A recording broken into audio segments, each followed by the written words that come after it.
नमस्कार, मैं हूं नेहा बेनीवाल और आप देख रहे हैं हलचल इंडिया। बेबाक खबर तेज असर।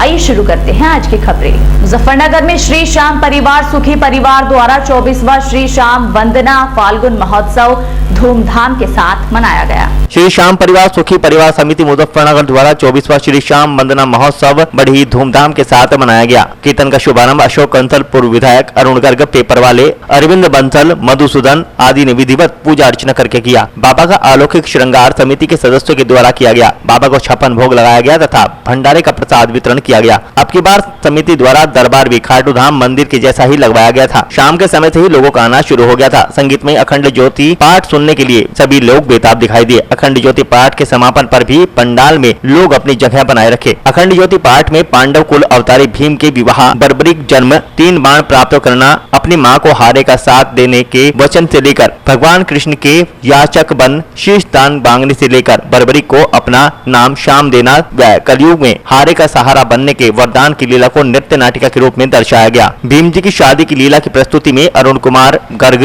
व अनिल अग्रवाल ने अहलावती जी के घर वालों का फर्ज निभाते हुए कन्यादान किया। ये श्री श्याम परिवार सुखी परिवार समिति की ओर से बाबा के संगीत में श्री श्याम ज्योत अखंड पाठ का आयोजन आज मंडी रामलीला भवन में किया जा रहा है। नाटिका यहाँ पर जो श्रद्धालु है उनको देखने के लिए मिलेगी। श्रद्धालुओं की आप देख रहे हैं बहुत अपार भीड़ है, क्योंकि ये आयोजन जनता के लिए, कीर्तन तो रोज हो रहे हैं, कथाएं रोज हो रही हैं, लेकिन बाबा के पूरे जीवन चरित्र का पाठ ये पहली दफा मुजफ्फरनगर के अंदर, जो कि भक्त लोग बढ़ चढ़ कर हिस्सा ले रहे हैं। प्रस्तुति देने वाले कहाँ से आए हुए हैं? प्रस्तुति देने वाले कलकत्ता से संदीप सुल्तानिया जी अपनी पूरी टीम के साथ पधारे हुए हैं। आज श्याम परिवार सुखी परिवार द्वारा एक बहुत ही भव्य आयोजन किया गया है, जिसमें अखंड ज्योति पाठ का कार्यक्रम किया गया है। यह अखंड ज्योति पाठ लोगों के लिए एक ऐसा पाठ है जो मुजफ्फरनगर की ज़्यादातर जो जनता है वो पहली बार देखेगी, क्योंकि आज से बहुत समय पहले हमारी संस्था द्वारा लगभग 11-12 वर्षों पर यह पाठ किया गया था। उस समय श्याम बाबा को मुजफ्फरनगर शहर में बहुत कम लोग जानते थे। आज तो श्याम बाबा का प्रचम पूरे ऊंचाइयों पर है। आपने देखा कि कल कितनी भव्य विशाल यात्रा निकाली गई। इसी तरीके से आज ये भव्य आयोजन रामलीला मैदान कोतवाली के पास नई मंडी मुजफ्फरनगर में किया जा रहा है। क्या मानते हैं कि शोभा यात्रा कल निकाली गई थी, यात्रा कल से है और आज निकाली गई है? हम तो चाहते हैं यात्रा रोज निकले।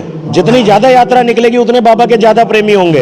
आज के कार्यक्रम में क्या कार्यक्रम आपके द्वारा यहाँ पर दिखाई दे? आज के कार्यक्रम में नृत्य नाटिका द्वारा भीम, जिनके पुत्र हमारे श्याम बाबा हैं, उनका विवाह और बाबा का जन्म, बाबा के द्वारा शीश दान की लीला और भगवान कृष्ण के द्वारा याचक बनकर शीश दान का पूरा वर्णन नृत्य नाटिका के द्वारा दिखाया जाएगा। मुजफ्फरनगर के एसएसपी कार्यालय पहुंची कांग्रेस नेत्री डॉक्टर यास्मीन राणा ने अपने पति पर गंभीर आरोप लगाते हुए कार्रवाई की मांग की।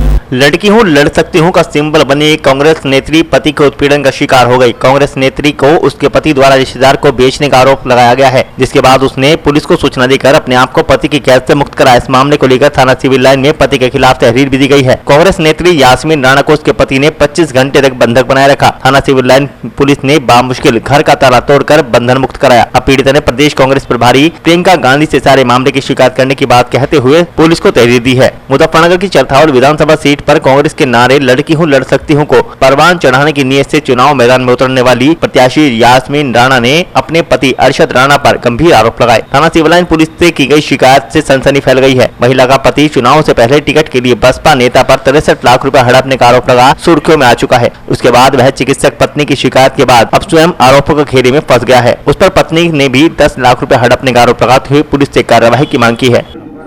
मामला ये है सर, पिछले 4 दिन से मेरे पति ने मेरे ऊपर जो अत्याचार किए हैं उनके लिए न्याय की गुहार लगा रही हूँ। इधर उधर भटक रही हूँ, परेशान हो रही हूँ, कोई भी मेरी सुनने के लिए तैयार नहीं है। आज मैंने एसपी सिटी को बताया है, मैं आभारी हूँ, उन्होंने मुझे फ़ोन करके बुलाया है और मैं इनकी आभारी रहूँगी अगर इन्होंने मेरे पति अरशद राणा हैं जो अपने आप को जर्नलिस्ट मीडिया सेंटर के चेयरमैन बताते हैं, लेकिन उनका जो धंधा है वो मैं जानती हूँ। मेरी 1 साल शादी को हुआ है और 1 साल में जब ये सब रंग देख चुकी हूँ तो अब मैंने फैसला लिया है कि अब मुझे कुछ करना चाहिए। आखिर एक महिला कब तक सहेगी? 1 दिन, 2 दिन, 10 दिन, 20 दिन, कितना सहेगी? चुनाव से पहले इसलिए फैसला नहीं लिया क्योंकि चुनाव से पहले वो बहलाते फुसलाते रहे, इसलिए मुझे पता ही नहीं चल पाया मेरे साथ क्या हो रहा है। अचानक से ये हुआ जिस दिन मैं चुनाव हार गई, मुझे पता चला कि मैं चुनाव हार गई हूँ। जब मेरी पिटाई हुई और मैंने वहाँ कृत्य देखा और उसने अपने भूखे भेड़िए अपने मामाओं को, अपने ड्राइवर को मेरे पास भेज दिया अपनी हवस मिटाने के लिए, तो मैं क्या करूँ? अब मुझे तो सहारा लेना पड़ा। बहुत पिटाई, बहुत मारा मुझे। मैं उनके पीछे भागी भी हूँ, वीडियो है सर के पास। मैं नहीं, एक औरत, आप ये बताइए, आप सब शादीशुदा लोग हैं कि आप अपनी वाइफ से पिटते हैं? क्यों पिटते हैं आप अपनी वाइफ से? कोई कहानी, कोई बात कुछ तो होगी जो औरत भी ऐसा करेगी। जब मेरे ऊपर वो इतने भूखे भेड़िए नोच रहे थे मुझे, तो मैंने ईंट उठा रखी थी, उनकी वीडियो में है। आप उस वीडियो की तहकीकात कराइए उसकी। 4 शादियां हो रखी, पहले एक नहीं, मुझे बिल्कुल भी नहीं पता था। पहले एक 6 महीना रख के छोड़ दी, फिर 1 साल एक बीवी रख के छोड़ दी। उसका 26 साल का बेटा है जो सऊदीया में काम कर रहा है। उसके बाद फिर उसके बताते हैं उसके रिश्तेदार के जो बीवी उसके पास है वो 16,000 रुपये में वो खरीद के लाया था। उसके 6 बच्चे हैं, वो उसके घर में रह रही है। उसके बाद कितनी भी औरतें आई, कितनी गई, क्या हुआ, वो सबको पता है। मुझे कुछ नहीं पता, मैं रहने वाली कहाँ की, वो रहने वाला कहाँ का, मुझे तो इतना पता है वो मेरे पास जाता था, प्यार करता तो मैं आ जाती थी। मेरा एक प्रोग्राम के दौरान उससे मुलाकात हुई थी और उसमें उसने मुझे बस क्या, हाँ, मेरी एक पहले शादी हुई थी, उससे मेरे 2 बच्चे हैं, एक बेटा है, एक बेटी है। उन्हें क्यों छोड़ा? मैंने नहीं छोड़ा, मेरे हस्बैंड ने जब उसके साथ मुझे देखा वो मुझे छोड़ के चले गए। और बाकी उसने डराया भी अरशद ने। नहीं, मेरा कोई डिवोर्स हुआ था, डिवोर्स हो गया था मेरा। तलाक वैसे मुंह से तलाक हुई है, कोर्ट में कोई तलाक नहीं हुई है मेरी, मुंह से तलाक हुई है। मुझे जब मैं उसके घर गई, उसकी बुआ मासी उसके बाप के मरने में आई, तब मुझे पता चला कि ना उसकी पहले से शादियां हो रखी है और इस तरह 4-5 शादियां वो कर चुका है। अच्छा, राणा और कह रहे हैं कि आप वो राणा नहीं है, वो बिरादरी से राणा नहीं है, मैं राणा हूँ।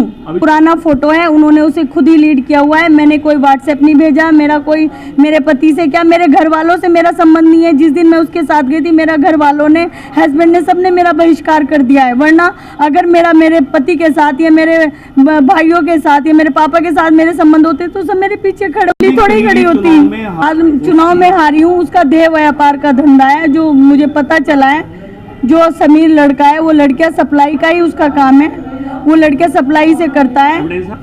मैं न्याय चाहती हूँ। मेरे साथ जो कृत्य उसके मामा ने करा, उसके ड्राइवर ने करा, उसने जो करा, मैं वही चाहती हूँ। और अगर मेरा ये नहीं हुआ तो मैं क्या करूंगी आपको कल पता चल जाएगा। मैं यही आत्मदाह करने वाली हूँ अपना, और मैं अरशद की तरह झूठे आंसू नहीं बहा रही हूँ, मैं सच में आत्मदाह करूंगी यहाँ।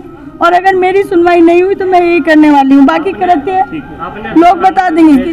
मुजफ्फरनगर के भोपा रोड पर समाज सेवी टीम द्वारा बैठक का आयोजन किया गया, जिसमें परिवहन विभाग द्वारा समस्या का समाधान न होने पर आंदोलन की चेतावनी दी गई। मुजफ्फरनगर जनपद में परिवहन विभाग में व्याप्त भ्रष्टाचार व अतिक्रमण हटाने को लेकर शिव चौक पर दिए गए धरने के बावजूद जिला प्रशासन ने 15 दिन में कोई कार्यवाही नहीं की, जिस पर समाजसेवी टीम ने कड़ी नाराजगी जाहिर करते हुए आंदोलन की चेतावनी दी है। भोपा पुल के निकट श्री राम भवन पर जनहित के मुद्दों को लेकर एक बैठक का आयोजन किया गया, जिसमें बोलते हुए प्रमुख समाजसेवी मनीष चौधरी ने कहा कि लगभग 15 दिन पहले शिव चौक पर समाजसेवी व हिंदू महासंघ ने धरना प्रदर्शन किया था, जिसमें जिला प्रशासन से मांग की गई थी कि परिवहन विभाग में फैले भ्रष्टाचार पर तत्काल अंकुश लगाकर स्कूली वाहनों की फिटनेस कराई जाए और अतिक्रमण हटाने को लेकर कार्यवाही की जाए, लेकिन अभी तक कोई संतोषजनक काम नहीं हुआ है। बैठक में चेतावनी दी गई कि यदि शीघ्र कार्यवाही नहीं हुई तो उग्र आंदोलन किया जाएगा।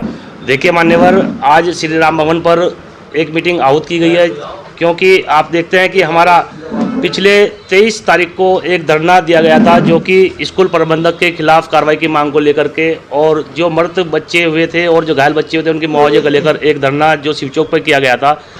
उसमें प्रशासन द्वारा उस समय 8 दिन का समय मांगा गया था, लेकिन कुछ समय बीते के बाद 8 दिन भी पूरे हो गए, लेकिन चुनावी व्यवस्था चल रही थी तो प्रशासन ने शायद उसमें कोई कार्रवाई नहीं की। उसी कार्रवाई को प्रशासन के ध्यान दिलाते हुए आज ये श्री राम भवन पर बैठक आहूत की गई है। इसमें सभी के द्वारा निर्णय लिया गया कि इसमें प्रशासन ने अभी तक कोई कार्रवाई न करने होने के कारण हम 21 तारीख को शिव चौक पर दोबारा धरना प्रदर्शन करेंगे और उसमें जरूरत पड़ी तो कहीं ना कहीं इन मुद्दों की मांग को लेकर सर्वहित समाज को साथ लेकर के हम भूख हड़ताल पर वहाँ पर बैठेंगे, जिसमें समस्त टीम का हमारे साथ सहयोग रहेगा, जो कि आज सब यहाँ पर उपस्थित थे। सभी ने अपने द्वारा जितनी भी इस तरह की मांगे प्रशासन द्वारा की गई थी उसमें कार्रवाई न होने के कारण रोष है। आज हमारे बीच में अधिवक्तागण भी आए और सभी बुद्धिजीवी साथ बैठे रहे। सभी ने सभी ठोस निर्णय लेते हुए निर्णय हमारे इस जो निर्णय हमने लिया है इसका स्वागत किया है और इस धरने में बढ़ चढ़ हिस्सा लेने के लिए उन्होंने घोषणाएं की है। मांग हमारी सर्वप्रथम मांग है कि जो गलती से स्कूल प्रबंधक की बस द्वारा बच्चे कैजुअलिटी में 2 मारे गए थे और कुछ घायल हुए थे, उनको ना तो कोई मुआवजा दिया गया है और ना ही स्कूल प्रबंधक पर कोई भी कार्रवाई अभी तक प्रशासन द्वारा की गई है।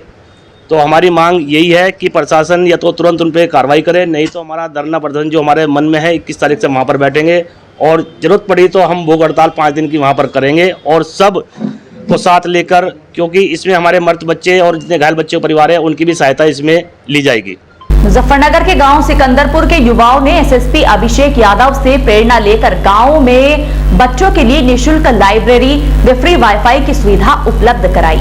मुजफ्फरनगर जनपद के भोपा थाना क्षेत्र स्थित सिकंदरपुर गांव के कुछ पढ़े लिखे युवाओं ने एसएसपी अभिषेक यादव से प्रेरणा लेकर एक लाइब्रेरी निःशुल्क गांव के बच्चों की शिक्षा के लिए स्थापित की है, जिसमें बच्चों को निःशुल्क शिक्षा के साथ साथ कंपटीशन की तैयारी व वाईफाई की सुविधा वेल फर्निश्ड मुफ्त मिल रही है। युवाओं ने बताया कि एसएसपी अभिषेक यादव ने पुलिस लाइन में बच्चों के लिए एक लाइब्रेरी स्थापित की थी, जिसमें पुलिस लाइन के बच्चे शिक्षा ग्रहण कर सके। इसी से प्रेरणा लेकर हम लोगों ने यह लाइब्रेरी गांव के बच्चों के विकास के लिए स्थापित की है और आज ये युवा एसएसपी अभिषेक यादव को उस लाइब्रेरी के उद्घाटन के लिए निमंत्रण देने के लिए आए थे, लेकिन किन्हीं कारणवश एसएसपी से मुलाकात नहीं हो पाई। सर, हमने अभिषेक यादव सर से प्रेरणा लेके अपने गाँव के बच्चों के लिए, सभी युवाओं के लिए, गांव के जो नौकरी वाले युवा हैं उनसे सहयोग लेकर एक निःशुल्क लाइब्रेरी खोली है, ताकि उन्हें डेली मुजफ्फरनगर आना पड़े, क्योंकि मुजफ्फरनगर आने में समय और पैसा बहुत ज़्यादा बर्बाद हो जाता है। तो जिससे समय भी बचे और उनका पैसा भी बचे, इसीलिए हमने गांव के सभी नौकरी पेशे वाले से सहयोग लेकर उनके लिए निःशुल्क लाइब्रेरी खोली है। कितनी जगह में लाइब्रेरी बनाई है? सर, लाइब्रेरी के लिए 30 सीट है वहाँ पर। अच्छा जी, 30 बच्चे एक बार में बैठ के पढ़ सकते हैं। बाकी वगैरह सब चीज़ लगी है? जी, बुक सब जी स्टार्ट हो चुकी है। तो अब आज क्यों आए थे यहाँ? सर, आज हम अभिषेक सर से टाइम लेने के लिए आए थे ताकि उनका उद्घाटन कर सकें। अच्छा, किस तरह की प्रेरणा आपने ली वहाँ से? सर, हमने देखा कि अभिषेक सर ने पुलिस लाइन में लाइब्रेरी खोली है, तो हमने एक न्यूज़ चैनल के माध्यम से हमने देखा था, तो हमें भी लगा कि ऐसा कुछ करना चाहिए जिससे कि गाँव के बच्चों को आगे बढ़ने का मौका मिले और कहीं दूर दराज जाकर टाइम ना खराब करना पड़े। तो आप वहाँ उन बच्चों को किस तरह की शिक्षा देंगे? सर, वहाँ पर बैठ करके अपने लिए पढ़ने की व्यवस्था है और जैसे हम सीनियर है तो जो बच्चे हमसे जूनियर है, जो हमसे कुछ समझ सकते हैं उन्हें हम समझाते हैं। मान लीजिए मैथ में दिक्कत आ गई, किसी और सब्जेक्ट में दिक्कत आती है, उन्हें पढ़ाने के लिए भी हमारी व्यवस्था है। किस तरह का फील हो रहा है आपको ये? सर, मुझे क्या, मेरे गांव के लिए गर्व का माहौल है कि पूरे गांव का सहयोग रहा है। मेरा अकेले का नहीं बल्कि पूरे गांव का, और हमारे एक बड़े भाई हैं ललित कुमार, उनका बहुत ज़्यादा सहयोग रहा है। आप क्या करते हैं? सर, मैं बी ऑनर्स का छात्र हूँ, अंतिम वर्ष का। कितने लोग हैं जो उसमें पर्टिकुलर काम कर रहे हैं? लगभग 6 से 7 व्यक्तियों की हमारी टीम है। सभी लोग पढ़ते हैं या काम करते हैं? सर, दो जो नौकरी वाले हैं, बाकी सब पढ़ते हैं। और आज के इस बुलेटिन में फिलहाल इतना ही। कल फिर हाजिर होंगे कुछ और नई खबरों के साथ। तब तक के लिए नमस्कार।